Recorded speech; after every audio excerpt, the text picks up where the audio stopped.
everyone, it's your music video maven Gabby. Welcome back to the Musicians Prime YouTube channel, the #1 place for musicians to learn how they can leverage their careers with video.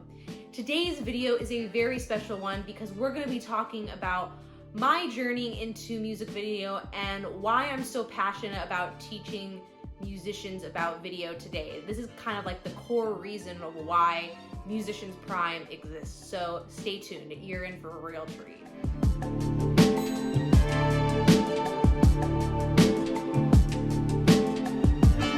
Okay, first of all, before I start talking, do y'all love my new chair? Actually, this chair is not new. This has been in my office since I've started the channel, and it was moved into the office like over a year ago, I want to say, 2 years maybe.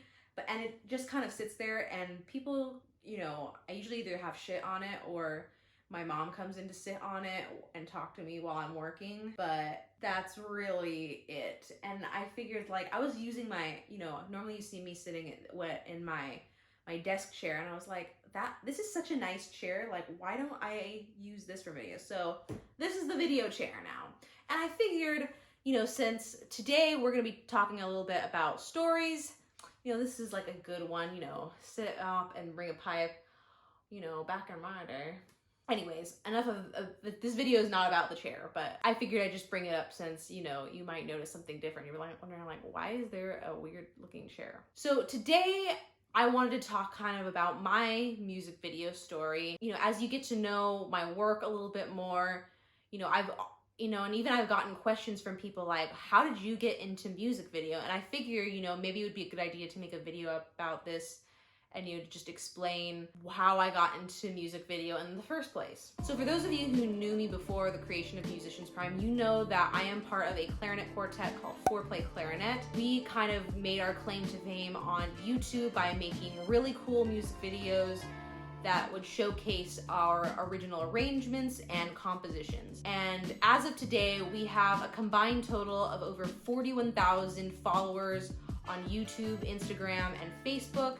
And our YouTube channel has been viewed over 3 million times, which is like, sometimes that's insane to think about. And you know what, I often kind of fall into this comparison trap of like, oh my God, it's only 3 million, like you're not that successful yet. But 3 million, that's a lot of people watching our YouTube channel. So that's pretty cool. So that is like a basic general idea of how I got into music video, but there's even a more deeper reason, I would say. So we're gonna start the story back to when I was a college student, back in music school. And see, I'm even wearing my college jacket, Cal State Fullerton. That's where I went to school.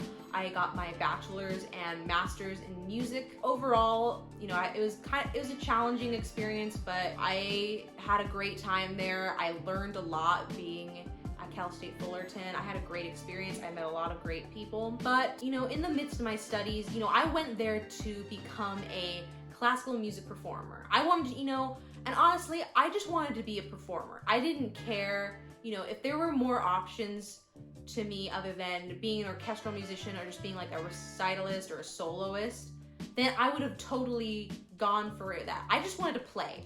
Playing, that's what I love to do. But when you sign up to become a classical musician, at least when you go to music school, your options are either you perform or you teach. Now, I didn't really want to teach, and that's nothing against people who choose teaching as their career, because there are a lot of great teachers out there, and like, honestly, I wouldn't be who I am today for some of those, if it weren't for some of those teachers.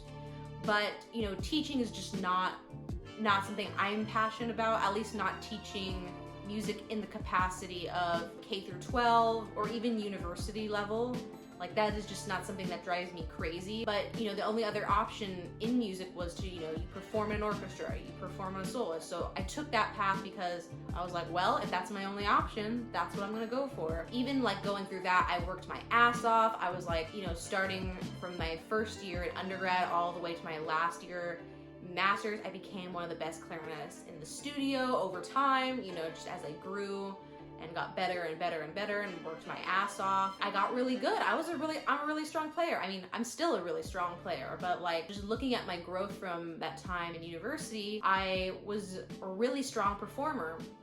But the one thing that I would have to say music school didn't exactly set me up well for, and this is probably true for a lot of classical musicians, they go to a university or conservatory and then they graduate, is nobody tells you how to make a living once you graduate. I mean, if you want to be an orchestral player, you gotta start auditioning. And frankly, I should have been auditioning way sooner before I started, I started preparing for auditions seriously maybe in my master's degree, but undergrad, if I was really serious, in retrospect, I would have started then. But anyways, music school doesn't exactly set you up for what you do after the fact. And, I went through the orchestral audition route and I took auditions.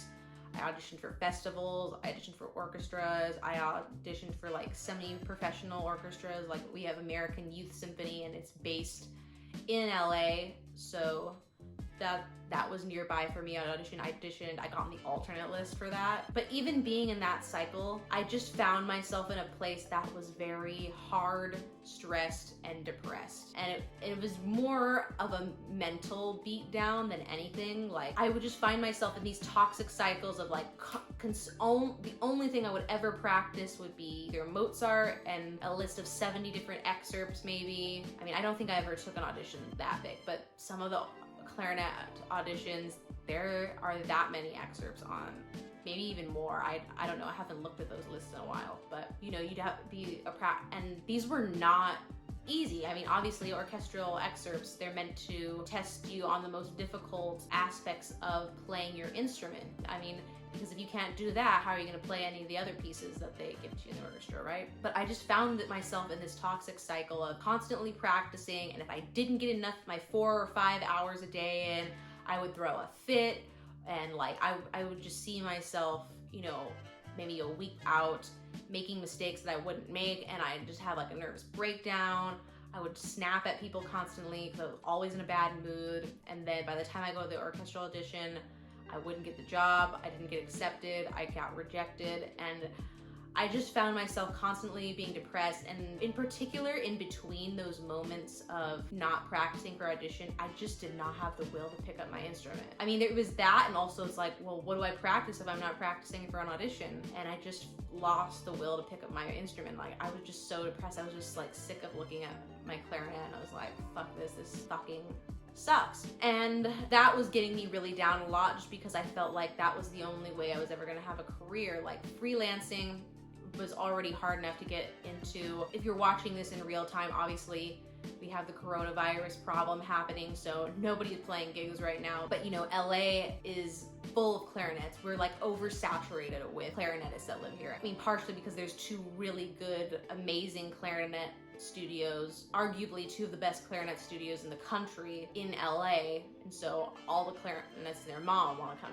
So yeah, freelancing is hard enough as it is, and it took me a while before I could get even into that, but by then I was already pretty well established with foreplay clarinet, so I was less as concerned with getting gigs through, outside sources, because I was building such a strong reputation with foreplay. Speaking of foreplay, that's where the next part of the story comes. So I started foreplay clarinet during the last year of my master's. Technically, we had already formed as a quartet in 2013. It was myself, Claire, Dwayne, and Rainey. We are the original members of foreplay clarinet. We actually started as a classical clarinet quartet because we got paired together in, we have a chamber music requirement, and we got all paired in the same quartet together. And it worked out really great because we were all so close, and we just had because we were so close, we had such good chemistry playing together. And, and even then we were already called foreplay. We were just there's no clarinet part yet, but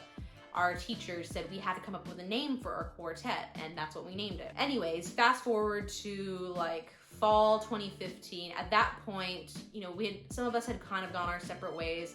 And at that point, we were all reunited and still close friends again. And ever since we started that quartet, I was like, this would be such a good idea for to take this to the next level, to do something with foreplay. Not necessarily playing classical music, but we should make this quartet for real. Like, we could do so many great things with it. And it was just really inspired by the strong chemistry and friendship that I had with all the members of the group. And so I proposed this to all of them and everyone was down. And so the idea was that we were going to play pop and electronic music on our clarinets because we all shared this love for popular music genres, not just pop and electronic, but you know, we all like listening to that kind of music, and we wanted to play songs that, you know, we kind of all love together and that would be cool for others to hear.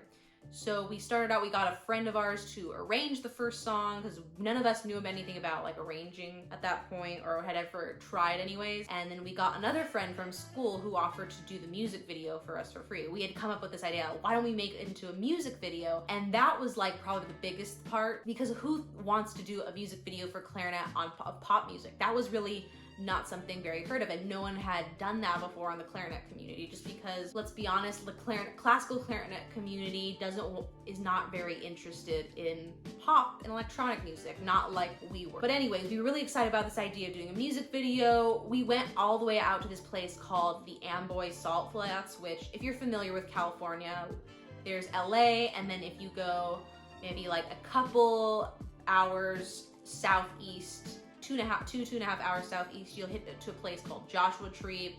And then if you go an hour east of that, that's when you'll run into the Amboy Salt Flats. And this place just looked like the middle of nowhere. They were salt flats, it was just barren land. You could see mountains in the background, but they were pretty far away. And it was just a really nice scenic place to like film this thing. It was really fun. It was like a little road trip and fun activity that we all got to do together. And so then our friend, the cinematographer, his name is Jason, he put the video together. We saw it, we loved it, uploaded it to YouTube, didn't really think much of it, and we just started sharing it with our friends and family, like, oh hey, we put this video together, this is officially Foreplay Clarinet, go check it out. And so we just kind of left it at that. But little did we know that this thing was just gonna blow up. We just got comment after comment after comment after comment saying, oh my god, this is so cool, I've never seen like this before. Oh yeah, I play clarinet in band.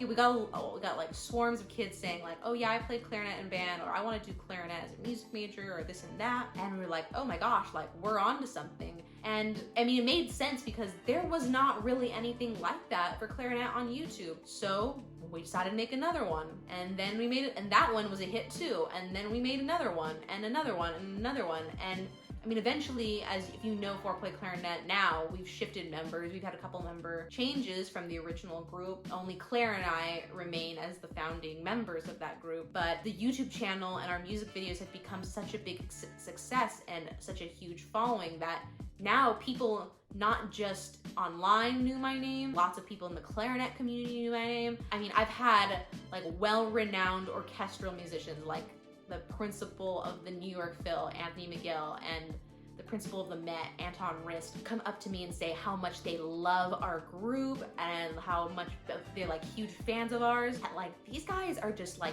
they're some of like the best players in the world. So to have them come up to me in my group and say how much they love what we do is just like unbelievable. And like now my career got a platform like no other. Like, I mean, since I've been with Foreplay, we've been partnering up with music companies from all over the world. I'm now a Buffet Clampon sponsored artist. I play exclusively on their clarinets. And because of them, I've been able to travel the country and play and perform and present my group in a professional setting and gotten compensated to travel for that. That has just been like, that's been like such a surreal thing to me, that a music video could do that. And you know, we're still only going up from there. Like there's more and more opportunities coming to us. And you know, maybe some of it's a little bit harder right now just because of the coronavirus, but we're still working on it. We're still moving up. And you know, I think about my experience with Foreplay, and it's like, and I look back to where I was as a frustrated young classical musician, just wondering if I was ever gonna make it, and like just, you know, back in those toxic practice cycles, and I was just like, if only I could show other people what I knew, maybe they could feel like, hey, there's a way I could transform my career without having to beat myself up and not being at the mercy of someone else telling me whether I'm good enough or not. And so that's why I started Musicians Prime. I'm really passionate about teaching other musicians that You know, if you have an idea for a career that you want and you don't want that traditional teaching or performing life, you can transform it, and you can use video to do that. Like, video is becoming like so much more important these days, and I'm gonna be coming out with a video just sharing about why it's so important to create video in the first place. But before I even made that video, I had to preface that with my own story, just because I think it was important for you all to know like that it's possible.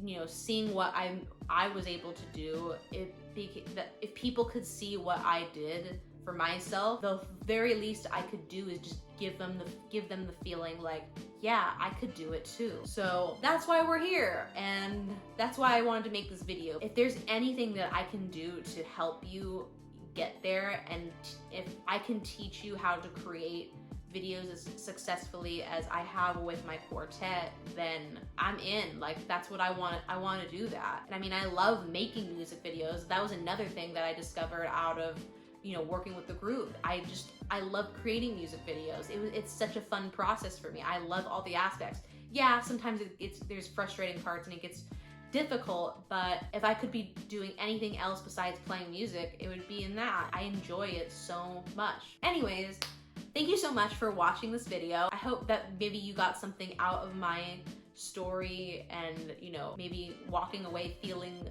more confident that you are capable of doing this, about learning more about video, because you are capable. We will be back to our regular video schedule, new videos every Friday. And if you haven't already, make sure you like this video, subscribe to the channel so you can get more helpful tips about how you can create video and use it to leverage your music career. So yeah, until next time guys, I'll see you later. Bye.